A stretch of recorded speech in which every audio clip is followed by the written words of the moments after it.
মানুষের পাশে জানাতে হবে। তাহলে এই কাজটা করতে করতে যদি আমি জীবন শেষ হয়ে যায়, আল্লাহ আমার কাজটাই দেখবেন। সারা দুনিয়াতে 1,24,000 অথবা 2,24,000 নবী রাসূল এসেছিলেন, মাত্র 5 জন নবী ক্ষমতা পেয়েছিলেন, আর বাকি নবীরা ক্ষমতায় পান নাই। তারা কি ব্যর্থ হয়েছেন? তারা কি জাহান্নামে যাবেন? নাউজুবিল্লাহ, সব জানা আছে। কিন্তু কেন জানা দেবেন? ওনারা চেষ্টা করেছেন। উনি চেষ্টা করে মালিক, ফল দেওয়ার মালিক আল্লাহ। এই জন্য আমাদের চেষ্টা করতে হবে।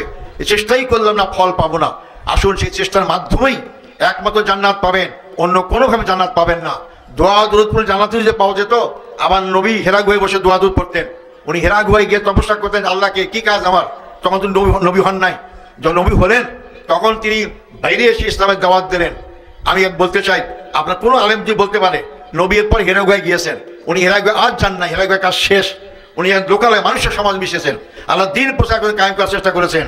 আফসোস, আমরা মসজিদে ইসলাম নিয়ে এসেছি, মসজিদের বাইরে শয়তানকে দায়িত্ব দিয়েছি। এটা আমাদের নবীর সুন্নাত নয়। মসজিদে আল্লাহকে মানি আমি, মসজিদের বাইরেও আল্লাহ আছেন। আল্লাহ আছেন না? তো সেখানেও আল্লাহর আইন আছে, সেখানে আল্লাহর কায়েম বিধান আছে। যে আইনে আমরা আল্লাহ নবীকে সুন্নত অনুযায়ী মসজিদে নামাজ। আলামিন ওয়াসসালাতু ওয়াসসালামু আলা সাইয়্যিদিল মুরসালিন ওয়া আলা আলিহি ওয়া সাহবিহি আজমাইন। আজকের এই তাফসীরুল কোরআন মাহফিলের সম্মানিত সভাপতি, সম্মানিত প্রধান অতিথি, ওলামা একরাম, উপস্থিত এলাকাবাসী ভাই ও বন্ধুগণ, আসসালামু আলাইকুম ওয়া রাহমাতুল্লাহি ওয়া বারাকাতুহু। জি আলহামদুলিল্লাহ, আপনাদের সামনে এসে কিছু কথা বলার সুযোগ পাবো এর চিন্তা আমি কোনো সময় করি নাই। কেন, আমাকে তো ফাঁসি দেওয়া হয়েছিল, ফাঁসির হুকুম শুধু কার্যকর করা বাকি ছিল। কিন্তু একটা কথা আছে না, রাখি আল্লাহ মারে কে। তা আল্লাহই আমাকে বাঁচিয়ে রাখার সিদ্ধান্ত ছিল হয়তো। এই জন্য আপনারা যারা দোয়া করেছেন, দেশ বিদেশের আমার যারা সহকর্মী ছিলেন তারা সবাই দোয়া করেছেন এবং তার দোয়া হয়তো আল্লাহ কবুল করেছেন। এই জন্য গত বছরের 5ই আগস্ট যে মহাবিপ্লব বা নতুন স্বাধীনতা পেল বাংলাদেশ, সেই সুবাদে আমার মুক্তির পথ সুগম হয়। তবে আমি কারো দয়ায় কারো কাছে দরখাস্ত করলে আমি মুক্তি পাইনি। আমি সুপ্রিম কোর্টে নতুন করে রিভিউর আবেদন করেছিলাম। সুপ্রিম কোর্টের 7 জন বিচারপতি একমত হয়ে আমাকে মুক্তির নির্দেশ দেয় এবং তারা অনেকগুলো কথা মধ্যে এটা কথা বলেছিল যেটা জুডিশিয়াল কিলিং, অর্থাৎ বিচারের নামে হত্যা করাতে চেয়েছিল আমাকে। আমার আগের নেতাদেরকেও তাই করা হয়েছে। আমাদের কোনো অপরাধ ছিল না। আমরা কী জন্য গ্রেপ্তার? আমরা তো, আমাদের 2 জন মন্ত্রী ছিলেন, মতিউর রহমান নিজামী, আলিয়া সালমান মুজাহিদ, তাদেরকে ফাঁসি দেওয়া হয়েছে সেই 50-60 বছর আগের ঘটনাকে কেন্দ্র করে। অথচ 2006 সালে আমরা ক্ষমতায় ছাড়ার পর যে সরকার, রাষ্ট্র সামরিক সমর্থিত সরকার, সেই সরকারের আমলে সমস্ত দলের নেতা কর্মীদের বিরুদ্ধে দুর্নীতির মামলা দিয়েছিল, অনেকে সাজাও হয়েছিল। কিন্তু জামাতে ইসলামী কোনো নেতা কর্মীর বিরুদ্ধে 1 টাকা আত্মসাতের মামলা কেউ করতে পারেনি। এমনকি আওয়ামী লীগ ক্ষমতায় যখন আসে তখনও এই 2 জন মন্ত্রীর বিরুদ্ধে কোনো তহবিল তসরুপের অভিযোগ করতে পারেনি। অর্থাৎ এই 2 জন মন্ত্রীর সফলতার সাথে 2 জনের কিন্তু একজন ভালো আলেম, সারা বিশ্বে 100 জন মুসলিম স্কলারদের মধ্যে উনি 42তম ছিলেন। একটা ওয়ার্ল্ড জরিপ বলা হয়েছিল। সেই মতিউর নিজামীকেও হত্যা করা হয়ে গেল, মোজাহিদ সাহেব তো করাই হলো, আর 5 জনকে করা হয়েছে। দেলাওয়ার হোসেন সাইদি, তার সঙ্গে আমার কোর্টে যাওয়া আসার সময় দেখা হতো এবং তিনি আশাবাদী ছিলেন যে আমি আমার এই গলা যে আল্লাহ দিয়েছেন আবার জনগণের কাছে গিয়ে কোরআনের বাণী শোনাবো। আল্লাহ তাকে বাঁচিয়ে রেখেছিলেন, কেন তাকে ফাঁসি দেওয়ার চেষ্টা করা হয়েছিল। কিন্তু দেলাওয়ার হোসেন সাইদি সাহেব শুধু ইসলামপন্থী লোকদের মহব্বতের চোখের মণি ছিলেন না, উনি এর বাইরেও অনেক মানুষের চোখের মণি ছিলেন। এমনকি হিন্দু মুসলমানরাও তাকে ভালোবাসতেন এবং সবার সম্মিলিত আন্দোলনের মাধ্যমে প্রায় কয়েকশো লোক হত্যা হয়ে জীবিত, মানে তাকে হত্যা করা হয়েছিল। এরপর তাকে ফাঁসি না দিয়ে তাকে যাবজ্জীবন আমৃত্যু কারাদণ্ড দেওয়া হয়েছিল। তাকে চিকিৎসা দেওয়া হয়নি।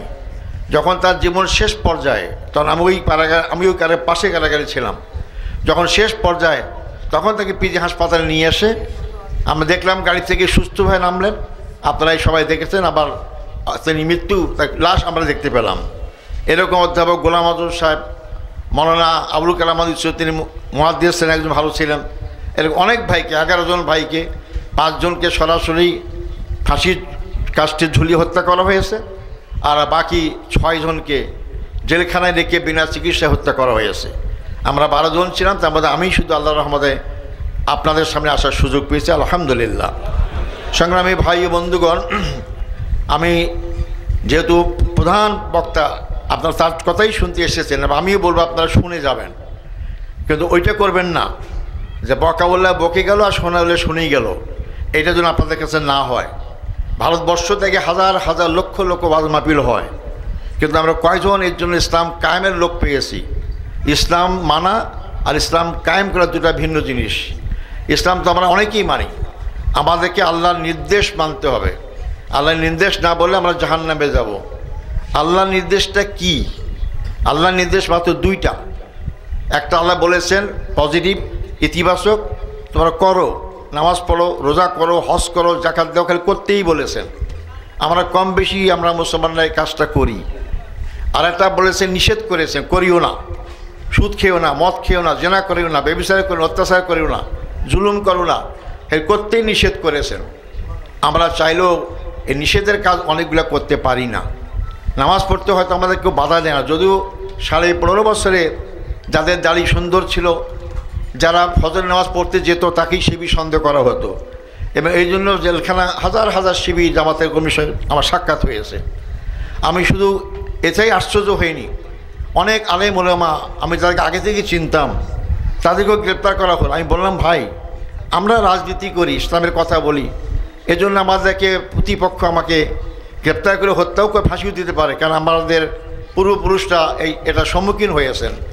আমরা হাদিস সভায় ইতিহাসে পাই, অনেক নবীকে করার দিয়ে 2 ফাঁক করে চিরে ফেলা হয়েছে, অনেক নবীকে আগুনে নিক্ষেপ করা হয়েছে, অনেকে পানিতে ফেলা হয়েছে, অনেক দেশ থেকে বিতাড়িত করা হয়েছে, অনেক নবীকে কারাগারে নিক্ষেপ করা হয়েছে। তাই ইসলামের কথা বললে, একত্ববাদের কথা বললে, যারা এটাকে বিশ্বাস করে তারা মুশরিক কাফের, তারা বিরোধিতা করবেই এবং তার পরিণত হতেই পারে, এবং এর মাধ্যমেই সে আল্লাহর কাছে কাল নাজাত পাবে, শহীদ হিসেবে আল্লাহর কাছে কবুল হবে। এই জন্য আমি মনে করেছি আল্লাহ আমাকে ফাঁসি দিলে আমার কাছে মনে হয়েছিল যে ওই সরকার যেহেতু ইসলামবিরোধী সরকার, কারণ রাজনৈতিক দলের বাইরেও শত শত আলেমকে গ্রেপ্তার করেছে যারা কোন দলের সঙ্গে সম্পর্কিত না। এই যে এনারা কথা বলবেন, কোরআনের কথা বলবেন, ভালো কথা বলবেন, কোরআনের কথা বললেই তো বাকি নিষিদ্ধ কাজ বলতেই হবে। আর সরকার যদি নিষিদ্ধ কাজগুলো করে তখন তাদেরকে বরদাস্ত করে না, তাদেরকেও জেলখানায় নিয়ে যায়। আমি আশ্চর্য হয়ে গিয়েছি, মুরব্বী আলেম যারা আপনাদের ওয়াজ নসিহত করে ইসলামকে জিয়ে রেখেছে, তাদেরকে ডান্ডাবাড়ি দেওয়া, যারা জেলখানা দেখেছেন ডান্ডাবাড়ি হয়তো লোহার অনেক ভারী, এটাকে পড়ানো হয়, সেখান থেকে তারা ওখান থেকে কোর্টে নেওয়া হয়, অনেকে রাত্রেও রাখা হয়, যাতে নামাজ পড়াও খুব কষ্ট হয়ে যায়। কী অপরাধ ছিল তাদের? ওই সরকার ইসলামকেও বরদাস্ত করতে চায়নি। তাই আজকে আমি বলতে চাই, আল্লাহ আমাদেরকে বের করে নিয়ে এসেছেন। আমি বের করার পরেই আমাদের পিজি হাসপাতালের সামনে সম্বর্ধনা দেওয়া হয়েছিল। আমি সেখানে বলেছিলাম যে আল্লাহ এই বাকি জীবনটা আমাকে দান করেছেন, আল্লাহ এটা বর্ধিত লাইফ, আমি তো চলেই যেতাম আল্লাহর কাছে, অত এই বর্ধিত লাইফ, এই বর্ধিত জীবন যেন আমি তোমার দিনের পথে কাজ করতে করতে শহীদ হতে পারি এবং জনগণের পাশে থেকে জনগণের খেদমত করতে পারি।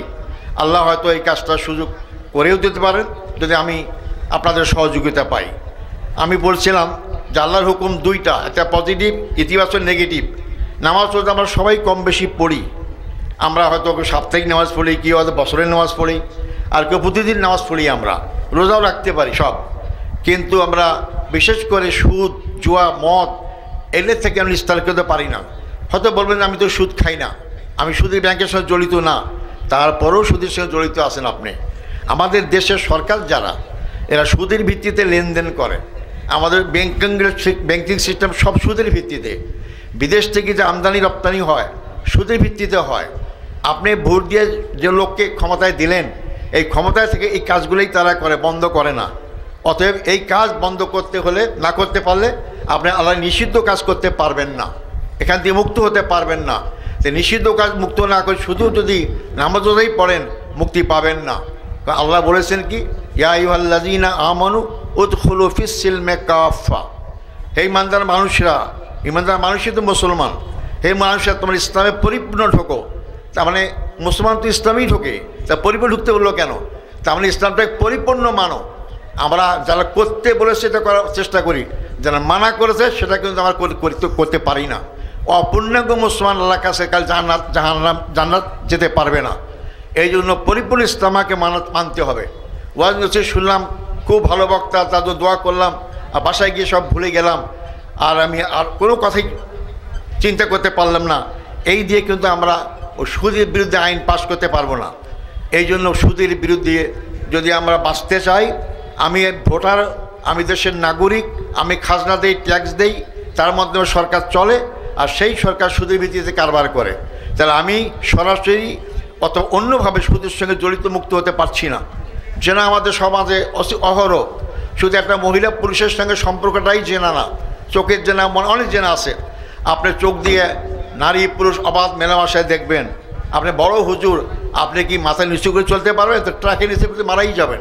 তা আমরা এই সামগ্রিক জেনা থেকে কেউ বাঁচতে পারি না। আমরা আমাদের দেশে লাইসেন্স প্রাপ্ত বেশ্যাখানা আছে, সেখানে মানুষ চিকিৎসা করে যেতে পারে, এটা কোনো মুসলিম দেশে থাকতে পারে না।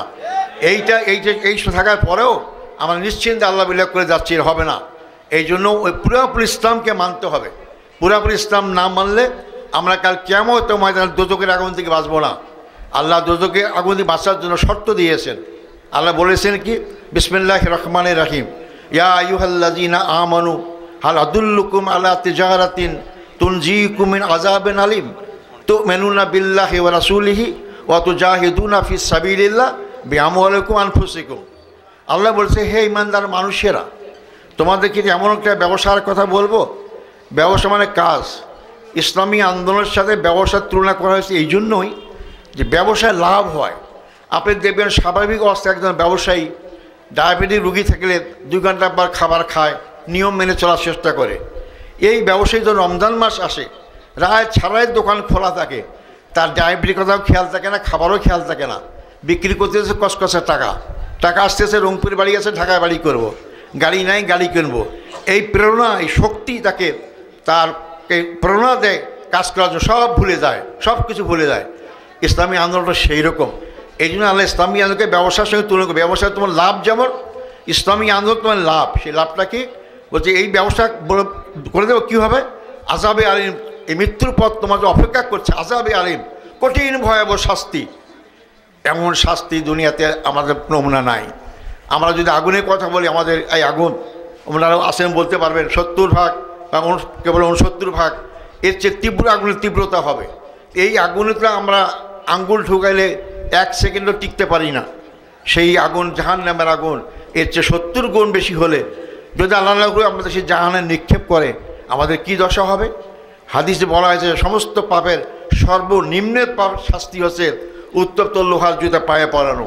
এটা সবার নিম্ন গোনার সাজি। এখান থেকে আমরা সবাই সেই গোনা করছি। অতএব আমাদেরকে আল্লাহ সেই জাহান্নামের আগুন থেকে কে বাঁচাবে তোমাকে? আল্লাহ তাই নিজেই জবাব দিয়েছেন।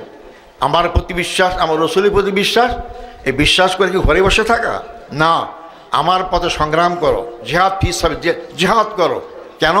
যখন ইসলাম কায়েম থাকবে না। আল্লাহ বলেছেন, আকিমুদ্দিন, তোমার দিন প্রতিষ্ঠা করো, আল্লাহর আইন সমাজে চালু করো, বিচ্ছিন্ন হয়ে যায় না, একমত হয়ে করো। কারণ আল্লাহর দিন আমাদের সমাজে এখন নাই। সুদ ঘুষ মদের আইন রাষ্ট্রীয়ভাবেই আছে। অর্থাৎ এই আল্লাহর দিন কায়েমের জন্য বলছে, আল্লাহ কী বলছেন, তোমার জিহাদ করো, সংগ্রাম করো। এমনি না, তোমার সম্পদ দিয়ে। সম্পদ শুধু টাকা পয়সাকে বলা হয় না।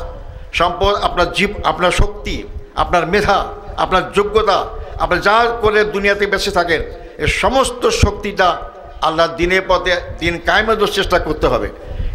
এর চেয়েও প্রয়োজন যখন হবে, জীবনটা দিয়ে দেবেন। যেমন আমাদের নেতারা জীবন দিয়েছে ইসলামের জন্য, কোনো কারণে নয়। তাই সংগ্রামী ভাই বন্ধুগণ, ওয়াজ করব, ওয়াজ শুনবো, এমন কারণ না হয় যে সারা রাত ওয়াজ শুনলাম কিন্তু ফজর নামাজটা পড়তে পারলাম না। মনে রাখবেন, ফজর নামাজ আমার জন্য ফরজ, ওয়াজ শোনা ফরজ না। এই জন্য এমন কোনো কাজ করব না যে কাজ নফল, তার জন্য ছুটে চললাম কিন্তু আসল কাজটা করলাম না। এখন বাংলাদেশে সবচেয়ে সমস্যা, কোরআনের আইন নাই। আজকে ইসলামপন্থী দলগুলো সব এক হচ্ছে যে আমরা সব দেখলাম, আমরা এখন কোরআনের শাসন চাই। তাই কোরআনের শাসন যারা চায় বা কোরআনকে যারা বিশ্বাস করে, আমি মনে করি তারাই এখানে আসছেন। এই বিশ্বাসের মধ্যে সীমাবদ্ধ থাকলে চলবে না, এই বিশ্বাসকে কার্যকর করতে হবে। তাই আমাদের সম্মিলিত প্রচেষ্টা করতে হবে আগামী দিনে যদি বাংলাদেশে কোরআনের শাসন কায়েম হয়। এই শাসন কায়েম করার নামটাই হচ্ছে জিহাদ করা। এই জিহাদই একমাত্র আপনাকে কাল কিয়ামতের ময়দানে জাহান্নামের কঠিন শাস্তি থেকে আমাকে বাঁচাতে পারে।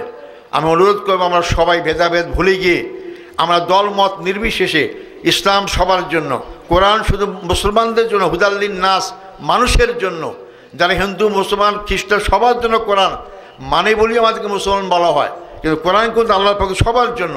এই কোরআন আজকে অবহেলিত, কোরআনের সাথে আমরা অন্যায় করছি, জুলুম করছি। আমরা কোরআনের সাথে 3টা কাজে ব্যবহার করি, মাঝে মাঝে তেলাওয়াত করি, রমজান মাস আসলে হাফেজকে ভাড়া করে তার 30 পারা কোরআন শরীফ শুনি, এটা আমার দায়িত্ব শেষ। আর বাপ মা মারা গেলে কোরআন নিজে কোরআন করতে না পারলে মাদ্রাসা থেকে হুজুর ভাড়া করে কোরআন খতম করাই। এই 3টা কারণে কোরআন শরীফ আমরা ব্যবহার করি। এই 3টা জন্য কোরআন শরীফ নাজিল করা হয় নাই। কোরআন নাজিল করেছে মানুষের মুক্তির জন্য, এটা আমার সংবিধান, এই অনুযায়ী দেশ চলবে, এই অনুযায়ী মানুষ চলবে। আমরা সেই কোরআন আজকে অবহেলিত। অতএব এই 3টার কাজে সীমাবদ্ধ না রেখে কোরআন আমাকে কায়েম করার কথা বলা হয়েছে। আমি বলি অনেক সময় একজন রোগী যখন ডাক্তারের কাছে যায়, ডাক্তারকে তার রোগের বর্ণনা করে, ডাক্তার শোনার পর প্রেসক্রিপশন দেয়, ব্যবস্থাপত্র দেয়, এই ওষুধ এতটা সময় খাবা, এটা খাবা না। এখন সেই রুগী যদি এসে খালি মুখস্থ করে, 7 দিন পর গিয়ে তো রোগ সারে না। ডাক্তারকে বললাম তুমি আমার তো রোগ সারে না, বলে কী করছো? খালি মুখস্থ করছি। আমি মুখস্থ তো দেরি তোমাকে, এই অনুযায়ী দোকান থেকে ওষুধ কিনে খাবা। কোরআনটা মুখস্থ করার জন্য নয়, কোরআনটা কায়েম করার জন্য। তার বড় প্রমাণ কি? মায়েশা রাদিয়াল্লাহু আনহাকে জিজ্ঞেস করা হয়েছিল রসুল কেমন ছিলেন, উনি কি বলেছেন? কানা খুলুকুহুল কোরআন, কোরআনই আল্লাহর চরিত্র, অর্থাৎ কোরআনই আল্লাহ রসুল, জীবন্ত কোরআন। কোরআন যা বলেছে উনি সেটা মেনেছেন, যা নিষেধ করেছে তো মানেন নাই, এই জন্য তাকে জীবন্ত কোরআন বলা হয়। তো রসুল এই কাজটা করেছেন, সেই রসুলকে মহব্বত করি আমরা, অনেক দোয়া দৌলত পড়ি, কিন্তু তার কথা শুনি না। এই জন্য ভাই সব, বিয়া ছাড়া যখন সন্তান হয় না, কাম ছাড়া ইসলাম কায়েম হবে না। ঘরে বসে দোয়া করলেই আমাদের ইসলাম কায়েম হয়ে যাবে না। এই জন্য আসুন আমরা সঙ্গবদ্ধ হই। শয়তানরা সঙ্গবদ্ধ, আজকে মুসলমানরা সঙ্গবদ্ধ নয় দেখি আমরা অনেক পিছিয়ে পড়ে আছি। চিন্তা করুন তো, আজকে প্রায় 700 কোটি মুসলমান মানুষ, 150 কোটি আজকে মুসলমান। আমাদের সুন্দর মসজিদ, পাথরওয়ালা মসজিদ, মুসল্লি যায় সুন্দর পোশাক পরে, সুন্দর টুপি, সুন্দর জায়নামাজ, সুগন্ধি আতর দিয়ে আমরা যাই এখানে, হাতে সুন্দর তসবিহ, কত সুন্দর খাওয়া দাওয়া হয়। কিন্তু 150 কোটি মুসলমানকে কাফের মুশরিক একটুকু ভয় পায় না।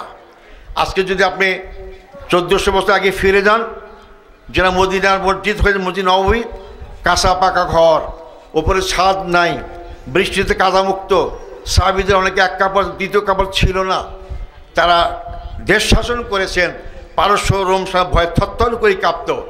এরকম দুর্বল মুসলমান খাবার পায় না, ছোট্ট ভাঙ্গা মসজিদ নামাজ পড়ে, তাদেরকে ভয় পেত কেন? কারণ তারা কোরআনের চরিত্র অর্জন করেছিল, চরিত্রবান হয়েছিল। কাফেরকে মুশরিককে তারা ধমক দিয়েছিল আল্লাহর আইন, কোনো আইন চলবে না। আর আমরা এত মুসলমান, এত সুন্দর মসজিদ, আমরা এতে খুব সন্তুষ্ট, কী সুন্দর মসজিদ বানিয়েছি আমরা, কিন্তু সেই মন্দির, সেই সুন্দর মসজিদে আমাকে জান্নাত নিয়ে যাবে না। আমাদের সুন্দর মুসলমান হতে হবে, সুন্দর মানুষ হতে হবে, আল্লাহর দিন কায়েমের চেষ্টা করতে হবে, মানুষের পাশে দাঁড়াতে হবে। তাহলে এই কাজটা করতে করতে যদি আমি জীবন শেষ হয়ে যায়, আল্লাহ আমার কাজটাই দেখবেন। সারা দুনিয়াতে 1,24,000 অথবা 2,24,000 নবী রাসূল এসেছিলেন, মাত্র 5 জন নবী ক্ষমতা পেয়েছিলেন, আর বাকি নবীরা ক্ষমতায় পান নাই। তারা কি ব্যর্থ হয়েছেন? তারা কি জাহান্নামে যাবেন? নাউজুবিল্লাহ, সব জান্নাত। কেন জান্নাত দেবেন? ওনারা চেষ্টা করেছেন, উনি চেষ্টা করা মালিক, ফল দেওয়ার মালিক আল্লাহ। এই জন্য আমাদের চেষ্টা করতে হবে। এই চেষ্টাই করলাম না, ফল পাবো না।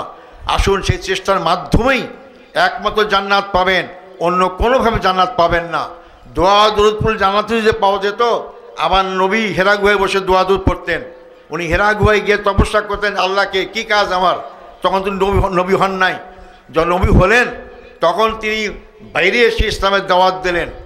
আমি বলতে চাই, আপনার কোনো আলেম যদি বলতে পারে নবী এরপর হেরা গুহায় গিয়েছেন, উনি হেরা গুহায় আজ যান নাই, হেরা গুহায় কাজ শেষ। উনি লোকালয়ে মানুষের সমাজ মিশেছেন, আল্লাহ দিন প্রচার করে কায়েম করার চেষ্টা করেছেন। আফসোস, আমরা মসজিদে ইসলাম নিয়ে এসেছি, মসজিদের বাইরে শয়তানকে দায়িত্ব দিয়েছি। এটা আমাদের নবীর সুন্নাত নয়। মসজিদে আল্লাহকে মানি আমি, মসজিদের বাইরেও আল্লাহ আছেন। আল্লাহ আছেন না? তো সেখানেও আল্লাহর আইন আছে, সেখানে আল্লাহর কায়েম বিধান আছে।